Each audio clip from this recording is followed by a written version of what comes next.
wabarakatuh. Alhamdulillahirabbil alamin wassalatu wassalam ala asyrafil anbiya'i wal mursalin wa ala alihi wa sahbihi ajmain. Subhanaka la ilma lana illa ma 'allamtana innaka antal alimul hakim. La haula wala quwwata illa billahil aliyyil azim. Rabbi shrah li sadri wa yassir li amri wahlul 'uqdatam min lisani yafqahu qawli. Allahumma iftah 'alaina bi futuhil 'arifin bik. Allahumma ij'alna minal ladzina yastami'una al-qawla fayattabi'una ahsana. Allahumma 'allimna mimma jahilna wa anfa'na bima 'allamtana wa zidna 'ilman nafi'a ya rabbal alamin. Qala Syekhul Musannif rahimahullah ta'ala wa nafa'na bihi wa bi ulumihi fid dharain amin. Kita di muka surat 8, pasal yang kedua pada menyatakan telinga. Ketahui olehmu bahawasanya telinga itu menjadikan dia oleh Allah Subhanahu wa taala bagi engkau kerana beberapa faedah yang bahasa dunia dan beberapa faedah yang bahasa akhirat. Maka setengah daripada segala faedahnya yang bahasa dunia bersedap-sedap dengan mendengar dan menyampaikan ia kepada memahamkan segala perkataan yang didengar, dan setengah daripada segala faedahnya yang bahasa akhirat itu mendengar ia akan Quran dan hadis Nabi SAW dan segala ilmu yang memberi manfaat. Dan kerana banyak ini segala faedah adalah pendengar itu lebih afdal daripada penglihat, kerana kebanyakan faedah penglihat itu bangsa dunia dan kebanyakan faedah pendengar itu bangsa akhirat. Hadirin sekalian, pertama sekali syukur terima kasih kita kepada Allah Ta'ala. Syukur kita nikmat hidup yang masih diberi. Syukur kita Allah Ta'ala beri kita Islam. Mak ayah kita Islam, maka Islamlah kita sejak pada kecil lagi. Syukur juga Allah Ta'ala jadikan hati sanubari kita dengan mudahnya menerima semua ajaran yang dibawa oleh baginda Nabi SAW, yang tidak ada satu pun yang kita tolak, yang kita bangkang, nak petikai, nak perolok, nak persenda. Bahkan semuanya kita terima dengan sepenuh hati. Penerimaan di hati kita dengan sepenuhnya. Apa saja ajaran Nabi kita Muhammad SAW, itulah dikatakan iman. Syukur juga Allah Ta'ala jadikan kita dengan dijadikan kita boleh membenarkan di hati apa saja ajaran baginda Nabi SAW itu. Maka dengan itu boleh kita taat, ikut perintah dia, tinggalkan larangannya.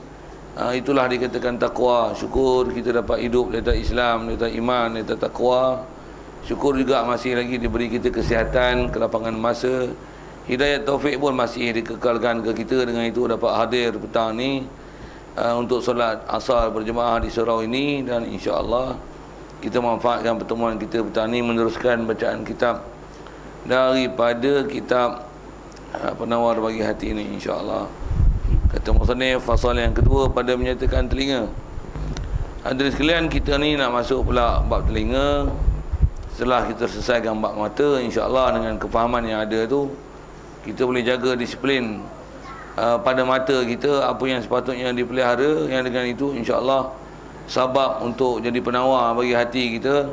Dengan itu hati akan bersih, hati akan terhindar daripada ada keinginan untuk buat maksiat. Kalau ada buat maksiat pun, prinsip ada rasanya sambil-sambil kita dah bicara dulu. Setiap apa yang kita dah faham itu maksiat dan dosa, mengikut kaedah ahli sunnah wal jamaah, wajib kita taubat daripada dosa tersebut. Taubat dengan mana wajib berhenti, wajib menyesal di atas apa yang telah kita buat, dan azam kita tak akan melaksanakannya sekali lagi. Itu prinsip kita dalam kehidupan. Pasal kita tak dapat tidak, mesti ada istilah beramal, dan tak dapat tidak mesti ada istilahnya dosa. Kita bukan malaikat, kita manusia. Mesti ada kadang-kadang baik disengajakan atau tak disengajakan, baik yang kita tahu, ada yang kita tak tahu. Bila kita dah faham itu dosa, salah, wajib taubat. Macam mana kita bila dah tahu benda tu kotor, benda tu najis, wajib tinggal, wajib bersihkan daripada kekotoran tersebut. Itu prinsip dan konsep yang sebagai orang Islam kita mesti faham. Itu kaedah kita hidup atas muka bumi ni. Dan jangan faham dan jangan mengaku, jangan mendakwa kita ni malaikat, tak ada dosa, kita ni handal, tak menadah ke Allah Ta'ala. Sikap yang ada macam tu pada kita ialah sikap salah. Pasal itu istilahnya tak kenal diri, tak kenal siapa kita. Yang kita ni kalau ikut manusia, termasuk dalam manusia ni ialah jin. Manusia dan jin istilahnya mukallaf. Selain pada manusia yang bertaraf Nabi dan Rasul, kita muka sekupang ni mesti berdosa. Nabi Rasul saja istilahnya maksum disebah malaikat. Dia ialah antara makhluk Allah yang maksum. Kita ni ada sekalian mestilah ada tak dapat tidak, sedar tak sedar, tu yang nak sebut bahasa tu, sedar tak sedar, tahu tak tahu, kena perasan tak perasan. Bahawasanya setiap hari, setiap masa, setiap detik ada saja dosa yang berlaku pada kita. Baik, jadi yang hari itu kita dah bicara bab mata. Yang ni insya-Allah kita nak masuk bab telinga pula. Pertama, kenyataan dia, ketahui oleh kamu bahawasanya telinga itu, baik, yang menjadikan dia oleh Allah Ta'ala. Jadi pertama mesti iktiraf, telinga ni Allah Ta'ala bagi jadi kat kita. Kita pun masa lahir kita tak ada kehendak untuk kita lahir. Bahkan kita lahir pun bukan kita yang minta untuk dilahirkan. Bahkan Allah lah dengan limpah kurnia dia lahirkan kita atas muka bumi. Jadi bila dilahirkan kita atas muka bumi, segala apa yang dia anugerah kat kita adalah amanah kat kita. Jadi mata adalah amanah, telinga adalah amanah. Jadi telinga kita bukan milik kita, mata kita bukan milik kita. Hatta kalau umumnya batang tubuh kita bukan milik kita. Satu, kita diajar dalam prinsip agama, semua hidup mati kita, inna salati wa nusuki wa mahyaya wa mamati, buat apa? Lillahi rabbil alamin. Bahawasanya sembahyang aku dan semua peribadatan kita, ibadat yang mana taat, kalau ikut dalam doa iftitah tu, semua ketaatan kita, kepatuhan kita pada Allah Ta'ala, begitu juga wa mahyaya, dengan mana kehidupan aku, apa yang kita duk hidup ni, hatta kalau kita mati, yang ada sebab kita mati kerananya, kita takkan mati, melainkan semua konsepnya ibadat, sembahyang kita, ibadat kita, hidup kita, mati kita adalah semuanya lillah, adalah kerana mencari redha Allah Ta'ala. Allah ni Rabbil Alamin. Itu konsep kita. Kita mesti faham betul-betul itu, pasal konsep tu takkan ubah. Jadi kalau atas bicara telinga ni, macam apa nak relatekan dengan perkataan dan konsep itu, yang telinga ni anugerah Allah ke kita. Mujurlah dia bagi kita telinga, dan telinga kita boleh dengar dan berfungsi. Bayangkan tuan-tuan, telinga kita pekak, macam mana lah rupanya. Syukur banyak-banyak. Kita Allah Ta'ala tak jadikan pekak. Macam mana pun syukur dengan mana, bukan saja terima kasih, bahkan syukur tu hendaklah diletakkan sesuatu di tempatnya. Itu konsep yang selalu saya sebut. Pasal bab-bab kita bicara bab anggota ni, format yang kitab kita yang dia akan sebut ialah semuanya di atas prinsip atas prinsip nikmat yang diberi itu apa, dan dia ada disebar bangsa dunia akhirat. Dan dia akan sebut nanti kita antaranya mensyukuri nikmat itu. Antara syukur ialah kita mesti gunakan apa yang diberi. Mata yang kita nak sebut ni, telinga, letakkan di tempat yang betul. Itulah maksudnya syukurkan nikmat mata. Okey. Jadi kata dia, Allah Ta'ala jadikan semua tu kat kita. Sikit kalau untuk pengiktirafan tu, betul ke telinga kita ni Allah Ta'ala bagi jadi? Kendung lah tengok. Betul tak betul, sembah lah. Kalau kata nak renung satu-satu kuat agak jauh, kita sebut macam ni. Kita lah ni, saya duduk bercakap, tuan-tuan duduk dengar, dan saya sendiri saya dengar saya cakap apa. Macam mana telinga kita boleh dengar? Kalau kita belajar teori sains, dia kata macam ni lah. Bila ada gelombang bunyi masuk ke dalam lubang telinga, masuk lubang telinga melalui cuping telinga yang menampan frekuensi bunyi, masuk lubang telinga, melalui lubang telinga tu dia akan bertemu dengan gegendang yang begitu sensitif dengan bunyi, dia akan bergetar. Gegendang kita ni bersambung dengan 3 tulang kecil. Belajar bahasa Melayu tu ke tulang tukul, andas, rakap. Tak faham dengar yang saya sebut. Bahasa orang putih saya tak pandai, saya tak belajar sains dengan bahasa orang putih. Lepas tu dia akan bersambung kepada koklia untuk menggandakan. Jadi tulang tu pun fungsi dia adalah untuk menggandakan frekuensi bunyi. Lepas tu koklia ni akan hantar ke melalui saraf tunjang ke otak, dan ada sedikit, ada nama salur apa, ostesia nak sebut, tak apa pandai lah tu. yang akan bersambung ke mulut dan sebagai pengimbang. Fungsi dia sebagai pengimbang antara tekanan yang ada di dalam telinga dan tekanan yang ada dalam badan kita. Bila dia sampaikan melalui saraf ke otak, cerebrum, dia akan proses. Pasal telinga ni dia akan proses benda-benda yang terkawal. Antaranya otak kita depan, dia akan proses, dia lah akan menterjemahkan apa saya cakap. Kalau disebar terjemah tu, dia akan terjemah berdasarkan maklumat yang ada dalam fikiran kita dengan bahasa yang telah kita perolehi. Bahasa tu simpan kat mana? Nak tekan butang apa? Kita tak main peranan sikit pun.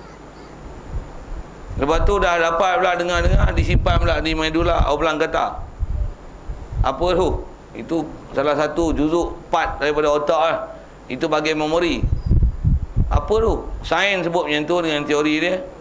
Kalau tanya dia betul-betul apa realitinya otak tu, dia pun tak pandai nak cerita. Kalau katalah dalam otak ni nak ambil fail kat mana, yang kita dah dengar tu untuk disimpan dan untuk dikeluarkan, muntahkan dia balik. Macam mana kita dalam komputer buka-buka simpan fail, sorok fail, buka, boleh jumpa, boleh trace, boleh search. Nak search macam mana kepala otak kita? Apa yang kita dengar? Kita pun tak tahu. Apa nak faham tu? Nak tunjukkan bahawasanya keupayaan kita mendengar adalah anugerah Allah. Atau faktor sabab, telinga, alat dan sebagainya. Faktor sabab juga, nak bagi dengar pendengaran elok, cari sabab. Apa kita bicara ialah saya nak sebut tu, mengakulah bahawasanya telinga kita ni anugerah Allah. Dia lah Allah yang beri ke kita keupayaan untuk boleh dengar. Satu, berapa orang yang dia ada telinga tapi kadang tak dengar. Tak dengar tu sama ada tak dengar langsung, ataupun tak dengar tu, dia ada telinga, dia boleh dengar tapi macam tak dengar. Orang azan dia tak boleh dengar, dia tak dengar kan. Orang mengaji tak dengar, orang elan benda baik dia tak dengar. Pasal apa? Telinga ni dah pekak mendengar kebenaran, dia tak boleh dengar. Orang muzik dia dengar, ada pampir dia dengar, apa lagi show heboh dia dengar, apa lagi itulah konsert dia dengar, muzik dia boleh dengar, TV dia boleh dengar, Astro dia boleh dengar, tapi mengaji agama mampu dia tak dengar. Ada manusia yang itu. Kita ni orang Ta'ala jadi mujurlah telinga kita nak dengar. Orang Ta'ala jadikan kita nak dengar benda-benda yang baik. Mujur tu. Istilah mujur tu maksudnya syukurlah kita banyak-banyak. Allah Ta'ala bagi jadi kita telinga boleh mendengar, dan kita nak mendengar kebaikan. Kalau kita tengok dalam Quran, ada Allah Ta'ala fokus beberapa tempat ayat Quran menceritakan konsep mendengar, melihat. Begitu juga hati dan perasaan. Allah Ta'ala sebut alahum a'yuni yabsiruna biha, adakah tidak manusia ini dia ada mata yang dia boleh melihat dengannya? Alahum azanun yasma'una biha, adakah tidak manusia ini ada telinga yang dia boleh mendengar dengannya? Alahum, adakah tidak manusia ini qulubun yafqahuna biha, yang dia ada hati, ada perasaan, ada akal yang dia boleh mengambil kefahaman dengan menggunakan hati, akal dan perasaan dia tu? Kalau ada manusia yang tak mau gunakan mata untuk melihat, telinga untuk dengar kebaikan, hati untuk memikir, merenung, merasakan sensitivity terhadap kepekaan kepada agama, Allah Ta'ala kata ulaika kal an'am, mereka ni macam binatang na'am, macam lembu, macam kambing, macam unta. Allah Ta'ala kata itu. Lembu, kambing azan mari tak? Jawablah. Kalau orang keliling kita azan tak mari, martabat dia sama dengan lembu dengan kambing. Jadi ada telinga tak mau dengar kebaikan. Lembu memang tak faham hayya rasulullah, lembu tak faham tuan. Lembu kalau kita tanam pokok bunga ni kawasan buat, kalau ada pagar dia tak masuk pagar orang kita. Kalau kita tak buat pagar lagi, ada lembu, ada kambing, tak kira lah, ada istilahnya haiwan yang berkeliaran di luar tu, tambah bar pendek tu, bar pendek, faham tak saya punya masuk tu. Tak ada pagar dia masuk rumah kan, tambah dia jumpa ubi kayu, dia sondai apa dia nak sondai. Tu bukan ada peraturan lah tu. Azan ni main masjid? Tak main. Yang tak main tu semua sama martabat tu. Pasal apa tu? Pasal dia tak gunakan. Kalau di sebab kita bincang bab taklif, dia tak usahakan gunakan telinga dia, mata dia, kaki dia, tangan dia, hati dia, perasaan dia, akal dia, fokus untuk taat. Jadi asal kita baca ni, nak tunjukkan dan supaya kita mengiktiraf bahawasanya telinga ni adalah Allah Ta'ala yang bagi jadi, dan dia bagi jadi ni bagi engkau. Dia bagi, kata istilah bagi ni matlamat bagi, atau sebut hikmat dia bagi ni adalah manfaat untuk kita. Jadi dia bagi bukan untuk mudarat. Kalau guna untuk mudarat, maksudnya kita dah salah sedikit nisbah bagi mudarat manfaat. Pasal alat yang Allah Ta'ala bagi kat kita ni, baik mata, baik telinga, baik tangan, baik kaki, apa saja anggota tujuh tu, dia boleh memanfaatkan untuk mudarat, manfaatkan untuk benda baik, dan boleh silap guna dia jadi mudarat kan. Sikit bandingan dia macam kita sebut pisau. Pisau ada mudarat, pisau ada manfaat. Beli pisau untuk manfaat, potong bawang, potong cabai, potong sayur, siang ikan, tempat yang sepatutnya kena pisau. Kalau silap guna pisau tu, ditikam orang mati kan. Mati. Pisau yang sama weh. Bukan nanti beli pisau canggih-canggih tu. Kadang-kadang tak payah pisau, ambil garpu cucuk gum mampus. Nak sebut apa tu? Di situ ada mudarat manfaat terpulang pada kita untuk mengolahnya. Jadi telinga pun sama, terpulang pada kita untuk mengolahnya. Yang dia kata Allah Ta'ala jadikan ni ada nisbah beberapa faedah yang bangsa dunia dan beberapa faedah bangsa akhirat. Kitab kita ni, pengarang kita, dia membahasakan nikmat ni ada istilah dunia akhirat. Sedikit kalau lihat tu apa yang dinamakan bangsa dunia akhirat ni. Sekarang-sekarang kitab dia tak membahasakan itu. Macam mana pun di atas kita nak tanggung supaya apa yang disebut ni betul. Kata kena syarah macam ni. Apa maksud telinga manfaat dunia? Apa maksud telinga manfaat akhirat? Istilah manfaat akhirat maksudnya sesuatu yang bila kita guna, kita pakai, kadang-kadang kat dunia tengok tak ada erti, tak ada maksud, tak dapat apa-apa faedah, tak ada istilahnya imbuhan, imbal balik dengan kehidupan dunia. Dan cuma dia ni akan dapat balasan di akhirat. Hak tu adalah faedah akhirat. Sekali lalulah kalau bagi tak ada yang mudah tu, benda-benda macam tu. Benda dunia ni macam mana pula? Benda dunia ialah sesuatu yang dia bukan berkaitan waktu, bahkan kita dengar dapat manfaat dunia. Misalnya manfaat dunia macam mana?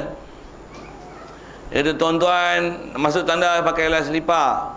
Kita dengar dia cakap tu, tak pakai selipar ni cacing akan masuk kaki, dia beritahu halus bakteria, kita akan mudah terima jangkitan. Lagipun kaki kita adalah pusat untuk mengeluarkan benda-benda yang beracun dan toksik daripada badan. Jadi bila kita tak pakai selipar, kaki kita yang mempunyai toksik, dia adalah sesuai untuk pembiakan bakteria dan kuman. Kuman sangat suka pada tempat-tempat yang tercemar begitu. Jadi bila kita tak pakai selipar, dia akan memudahkan satu saluran untuk bakteria, kuman, virus masuk ke dalam badan kita melalui tapak kaki. Kita pun dengar, dapat sihat, taklah kena penyakit. Pandang pada sudut tu, sihat tu kat mana? Dunia ialah. Adakah dengan sebab tu dapat pahala di akhirat? Yang tu kalau pandang pahala, tak ada pahala lagi lah. Pasal kita sembang di atas kata faedahnya kat dunia. Macam mana pun sikit kita gunakan istilah, digunakan bahasa dunia akhirat tu, boleh tak benda-benda yang nama faedah dunia ni kita buat ke akhirat? Yang ni yang nak kena pandai. Boleh ke? Kalau ikut kaedah-kaedah sebut ulama, boleh. Pasal ada ulama kita yang dia tak membahasa dan tak mengistilahkan faedah tu dunia akhirat. Bahkan dia kata semua anggota kita sepatutnya difokuskan untuk manfaat akhirat. Dia jangan dijadikan manfaat untuk dunia semata-mata. Apatah lagi dunia ni dengan mana dunia yang keji. Hak tu lagi teruk. Baik, contoh macam mana? Katalah kita dengar masalah isu kesihatan tadi, masalah pakai selipar. Untuk kita pakai selipar ke tandas, jangan niat pasal supaya kuman tak naik ke badan. Apa kaedah nak dapat pahala? Tanya ini tak, Rasulullah masuk tandas pakai selipar. Niat sarung je selipar nak pergi tandas. Kalau bahasa Arabnya disebut macam ni, ittiba'an lin Nabi sallallahu alaihi wasallam. Aku pakai kasut kerana nak ikut Nabi sallallahu alaihi wasallam. Walaupun tengok manfaat, ada manfaat dunia, sebenarnya kita buat tu dah akhirat. Pasal apa? Kita buat benda dunia tepat macam mana yang diajar oleh Nabi SAW, dan kita buat pula kerana mencontohi dan ikut dia. Walaupun memang katalah bila kita tak niat ikut Nabi, kita pakai selipar, kuman tak kena, virus tak jangkit kaki kita, katalah dengan bahasa gitu, macam mana pun pahala tak hasil. Pasal kita buat itu bukan di atas mencontohi Rasulullah, tapi kerana semata-mata untuk menjaga dan maintenancekan kesihatan. Yang ni yang kita kena betulkan prinsip hidup ni. Satu, kaedah hidup kita. Dia orang ni duk gomel-gomel tu, saya panggil duk sebelah ni. Adik, mai. Dia duduk atas tak apa, tapi dia tak boleh duduk satu geng. Budak-budak dia tak boleh tu. Bagi dia duduk jauh-jauh sikit. Adik-beradik pun kadang-kadang abang adik dia boleh dicubit orang ni, dia kena duduk jauh sikit. Dia memang macam tu. Jadi kena psycho sikit. Yang bapak dia pun macam psycho. Sorry. Kena terlajar sebut tu. Allah. Kena terlajar sebut. Saya punya bahasa ni saya sebut banyak kali lah. Orang Hulu. Dia bahasa kasar sikit. Okey. Baik. Saya sebut rasanya saya dah sebut. Saya, ibu-ibu, kawan bapak bawa anak saya tak masalah. Tapi hendaklah dipantau. Pasal kadang nak tunggu anak besar nak mengaji, bila nak mengaji, nak mampu pula lah. Bahasa orang Hulu ni kasar. Nak mati dah awak nak mengaji, telinga awak dah pekak, mata dah rabun, awak nak mengaji, terpayah. Ni anak duk cerotet mari ni. Macam mana? Mai, saya tak ada masalah. Tapi dengan kawalan lah. Dia agak bising. Ada cara dia Pak Mai. Ini jangan riuh macam kambing dengan lembu, leceh. Bapak ada buat apa? Sikitlah dengan bahasa gitu. Sikit juga kalau saya sambung itu, macam tu lah juga kadang-kadang bapak bawa mai anak pergi sembahyang Jumaat. Sikit isu tu dah ada macam tu, kita sebut biar sikit-sikit sambil-sambil. Memang bagus latih anak pergi sembahyang Jumaat, tapi bawa pergi sembahyang Jumaat, dia jumpa geng dia. Duk main aci nyorok tu dalam masjid. Aci nyorok tau. 5, 10, 15, 20 nyorok dalam masjid. Allah. Sembahyang Jumaat tu. Untuk main polis anti one tu jaga, polis mati pencuri jaga. Duk main. Oh leceh tu. Bagi ada kawalan lah. Pi tu dengan kat rumah pun kita dah memang kawal ya. Pergi masjid, duduk sini. Abang ayah Along duduk sini, Angah duduk sana. Tahu? Pasal kadang-kadang tak boleh duduk dekat. Kalau jenis boleh matching duduk dekat apa? Dua-dua duduk sini. Hampa tak lagi depan. Depan nanti kacau orang tua. Kalau ada kawan kacau, jangan peduli kat kawan. Untuk bagi dia tasbih satu, pegang ni. Sebut la ilaha illallah, la ilaha illallah. Mestilah dengan asuhan dah rumah. Asuhan dekat rumah dah macam tu. Kalau kat rumah kita tak asuh macam tu, tak ada. Dia kata pak dia kata macam ni, pak dia pusing ya. Yang tu yang saya kata kena ada kawalan. Sikitlah tu. Tak syarah panjang, saya ikut topik. Itu menyambil. Baik. Jadi orang Ta'ala jadikan kita ni ada istilah bangsa dunia akhirat. Macam mana supaya dia tak jadi dunia? Niat kan apa yang kita buat ke akhirat. Dan kalau ikut itulah prinsip kita hidup. Makan minum, tanya dia dunia akhirat, makan. Jawab. Dunia. Untuk makan dapat pahala. Macam mana nak pergi dapat? Dia ada syarat. Dia tak semata-mata dapat. Aci makan dapat tidak. Makan macam bila? Lapak orang makan. Satu. Makan berdiri duduk. Kau berjalan, kau berlari. Makan beli kat pasar malam, minum beli ayak, dia cot minum itu. Tak ada pahala. Tu pahala apa? Iblis. Wangi iblis. Makan main berjalan. Tak ada pahala kan? Walaupun tuan makan tu makan kurma. Bismillahirrahmanirrahim. Macam beruk tu makan kurma. Saya pun beruk kan. Saya apa? Duduk berjalan. Tak buat pahala. Walaupun hang makan kurma, walaupun hang buka puasa, tapi makan kurma ambil berjalan, tu beruk buka puasa. Kalau saya beruk. Pasal apa?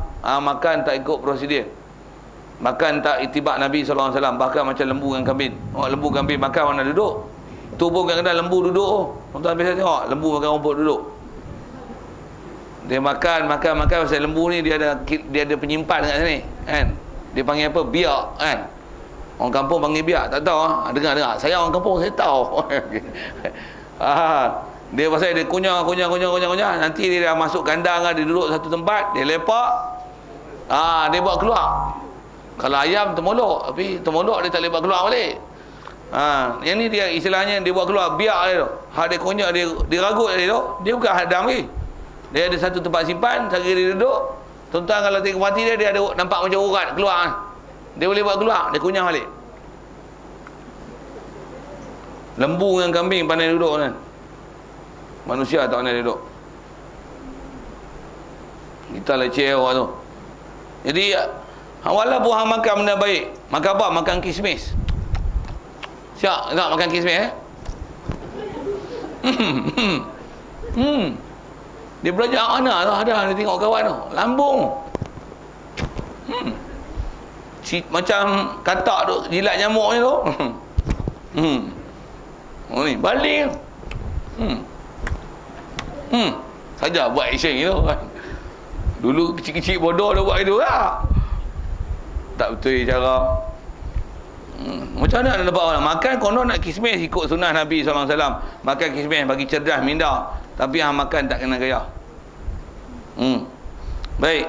Jadi kalau nak makan macam mana? Dia ada beberapa syarat. Kalau sebut pi syarat umum tu, prinsip benda-benda dunia ni atas sebut ulama, dia boleh jadi pahala. Pertama, mestilah pelaksanaan dia mengikut syariat. Apa kita makan dan bagaimana cara kita makan. Saya sebut makan minum ni masalah dengar. Apa yang kita dengar dan dengan apa yang kita dengar dan bagaimana cara kita dengar. Hak tu ialah benda antara sebab untuk dikira sebagai benda akhirat. Jadi makan paling baik waktu lapar orang makan. Okey. Makan dengan tertib adab betul. Dua. Lepas tu niat. Niat apa? Aku makan ni supaya menguatkan badan aku boleh taat kepada Allah Taala. Bukan tak makan nak seronok-seronok, lazat-lazat. Walaupun kadang-kadang makanan tu lazat. Makanan tu lazat. Tapi niat kan, aku makan ni Allah supaya boleh kuatkan diri untuk ibadat. Boleh baca Quran banyak, boleh mengajak tegas, katalah itu. Boleh ngaji cerah mata. Apa saja. Boleh sembahyang tahajud. Apa saja mesti niat atau masuk itu. Kalau ni sedap ni, jom bantai dua pinggan. Makan peri lah tu. Makan peri lagi halal. Halal pun peri. Makan sampai tahap yang tak sepatutnya makan, dia tak jadi pahala, jadi maksiat. Itu kalau di sebuah cerita tu, cerita bab perut ni saja lajak kat situ nak menunjukkan prinsip. Betul tak bab telinga. Jadi asal kita bicara ni, macam mana nak bagi jadi bangsa akhirat. Dengar apa? Dengar tu elok. Adab hang dengar macam mana? Apa sebut? Dengar ngaji agama. Tapi macam mana? Duk. Duk macam mana nak gaya? Duk macam tu. Ustaz duk ngajak. Okey lah duk ya.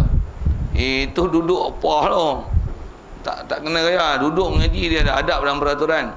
Saya ngaji tuan, ada tok guru yang saya duduk ngaji, dia mengajak, dia tak duduk bersila. Saya tak biasa duduk macam lain, saya biasa duduk bersila. Mengaji pun duduk bersila, mengajak duduk bersila. Saya ada guru yang saya ngaji, dia tak duduk bersila, tapi dia duduk macam tayar awal. Dia duduk ke ni?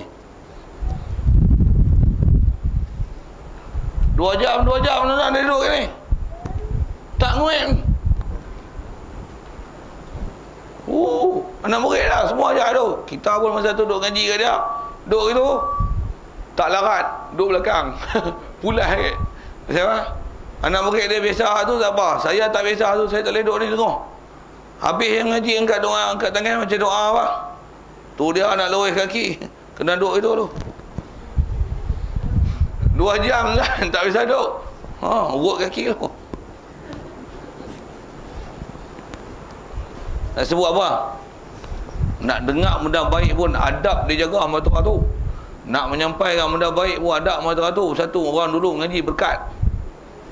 Kita ni nak ada yang kadang dengar benda baik, orang mengajak agama, boleh lah baik masjid, surau, radio, boleh TV, duk dengar pasang kuat-kuat Pukul 2.30. Sambil dia dengar radio dia buat apa? Dia isap rokok. Ittaqullaha haqqa tuqatih. Dia dengar mengaji ramai tapi dia isap rokok. Tu yang duk makin benar. Makin benar tak boleh, tak jadi. Dia tak jadi takwa. Dia tak jadi takwa. Pasal apa? Pasal kita